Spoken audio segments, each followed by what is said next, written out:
वर्तमान आउ एक बड़ खबर बस को पछरु धक्का देला कंटेनर दुर्घटना 10 जन आहत होइछन्ति।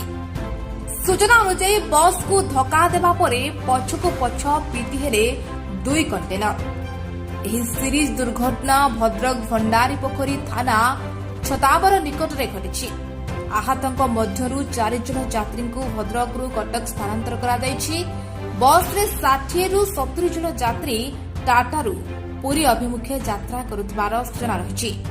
पुणी थरे कहि रखुछु वर्तमान आउ एक बड़ खबर बस को पछरु धक्का देला कंटेनर दुर्घटना 10 जन आहत होइछन्ति। सूचना अनुसार बस को धक्का देबा परे पछको पछ पिटी हेले 2 कंटेनर। एही सीरीज दुर्घटना भद्रक भंडारी पोखरी थाना छताबर निकट रे घटिछि।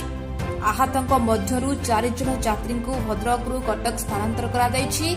बस रे 60 रु 70 जन यात्री टाटारू पुरी अभिमुखे यात्रा करुथिबार सूचना रहिछि। पुणी थरे कहि रखुछु